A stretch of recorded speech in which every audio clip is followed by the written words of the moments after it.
Olá, tudo bem? O meu nome é Rodolfo Amoroso Borges e eu sou fisioterapeuta osteopata. Eu estou em mais desse vídeo aqui, hoje com o meu outro chihuahua, o Little John. E aí uma curiosidade, né? Ele tem esse nome, Little John, em homenagem a um osteopata muito famoso chamado John Martin Little John. E se eu, hoje, um brasileiro, estou falando aqui sobre osteopatia, é muito graças ao Little John. Porque foi o Little John o primeiro osteopata a levar a osteopatia dos Estados Unidos para a Europa, onde na década de 1910 ele inaugurou então a primeira escola de osteopatia fora dos Estados Unidos, conhecida como British School of Osteopathy. Até gaguejei para falar, né? Então seria a Escola Britânica de Osteopatia. Então eu quis homenagear o John Martin Little John, nomeando esse chihuahua querido aqui como Little John também. Né, Lili? Bom, o vídeo de hoje não vai ser muito questão de anatomia, né? A gente vai falar sobre os 4 princípios da osteopatia. E foram 4 princípios definidos, designados pelo fundador da osteopatia, que é o Andrew Taylor Still. São esses 4 princípios aqui, e o primeiro princípio que eu gostaria de falar é a unidade do corpo. Bom, e o que é a unidade do corpo? Vocês puderam acompanhar nesses 3 primeiros vídeos que eu postei, vídeos aula, que eu falei de muitas relações anatômicas, né? Então eu falei das relações anatômicas da coluna cervical cranial, das relações anatômicas fisiológicas do trato gastrointestinal cranial do cão, e também falei das relações anatômicas da inervação neurovegetativa do crânio. Então, a unidade do corpo nada mais é do que enxergar essas relações e como é que as disfunções em determinadas regiões vão repercutir na saúde do animal.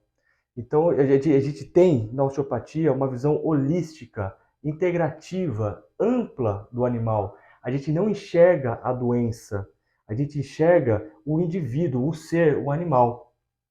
E aí, nesse princípio, a gente tenta entender os mecanismos que geraram a disfunção e que geraram a sintomatologia que ele está apresentando naquele momento da consulta, certo? Então, a unidade do corpo é exatamente essa inter-relação anatômica, fisiológica, biomecânica e as repercussões clínicas das disfunções de determinados segmentos que podem, então, ocasionar a sintomatologia do animal.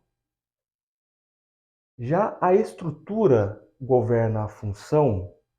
A gente diz que quando uma estrutura ela está harmoniosa, a sua função, como consequência, também estará. Então a gente pensa em estruturas como músculos, articulações, as fáscias, as vísceras, os nervos e assim por diante, né? Se a estrutura ela está ok, está harmoniosa, a função que determinada estrutura vai desempenhar, ela vai estar harmoniosa também.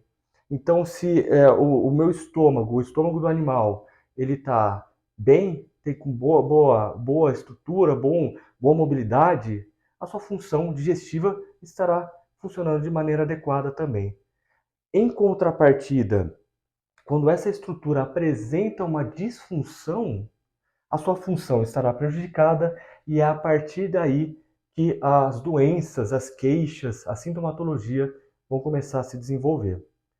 A partir do momento, então, que o osteopata ele corrige a disfunção da estrutura, automaticamente a sua função é restabelecida e na função restabelecida a saúde volta a ocorrer.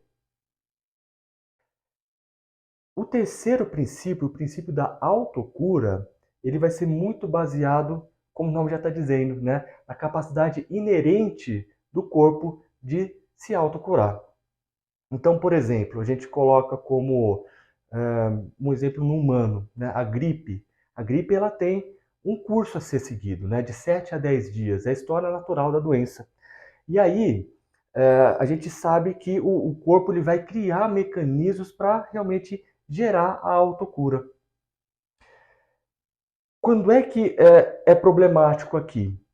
Quando eu tenho um animal que ele tem uma queixa, uma patologia, e essa patologia não seguiu a história natural da doença, Ou seja, ela surge, ela vai melhorando e depois se cura. Quando isso não acontece, ou seja, não se resolve o sintoma automaticamente, é indicativo de que há um impedimento de que essa autocura possa ocorrer, ou seja, a capacidade inerente do corpo conseguir se curar. E aí é que entra o osteopata, né? O osteopata então vai tentar entender o mecanismo que afetou o desempenho da autocura e vai então com técnicas manuais avaliar o que está acontecendo de errado e restabelecer de novo a função da estrutura. Ao restabelecer a mobilidade, a normalidade dessa estrutura, a gente tira aquele impedimento que estava então realmente impedindo a autocura aqui, tá? E aí eu costumo brincar do seguinte: o osteopata ele tem que deixar seu ego de lado. Por que eu digo isso? Porque não é o osteopata que cura. O osteopata apenas dá o caminho para o corpo do animal a encontrar realmente a cura, certo? Então a gente tira os impedimentos e o próprio corpo vai fazer o restante para se curar. Até por isso, né, que as sessões de osteopatia elas são espaçadas. Às vezes 5, 7, 10, 15, 20, 30 dias, justamente porque a gente trata e precisa dar tempo para o corpo realmente se autocurar. Ele se reorganizar depois daquele atendimento e nessa reorganização é que a cura vai acontecer. E por último, o quarto princípio da lei da artéria, o Steele ele acreditava que não só o sangue arterial, mas os fluidos de uma maneira geral desempenhavam uma função muito importante.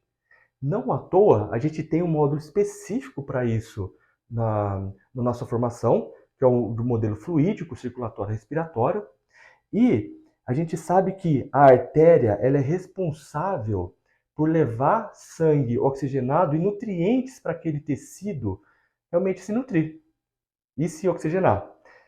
E, do contrário, o sangue venoso vai tirar aquele sangue rico em gás carbônico, o sistema linfático com a linfa vai tirar os dejetos metabólicos.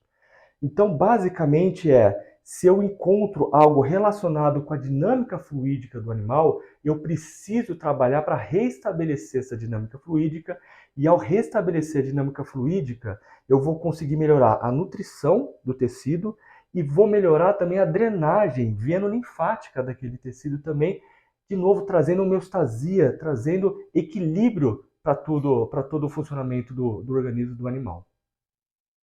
Então esse vídeo é um pouco mais curtinho, tá? Espero que vocês tenham gostado. Para falar dos 4 princípios da osteopatia, eles regem então tudo que aquilo que a gente enxerga na avaliação e no tratamento do nosso animal também, ok? Mais uma vez, se você gostou, curte, compartilha. Ainda a gente tem pouquíssimas vagas para a turma 2 da osteopatia veterinária, tá? Então fiquem ligados nas nossas redes sociais e precisando da gente é só chamar no direct, comentar aqui embaixo que a gente vai estar sempre à disposição. Forte abraço e bons estudos!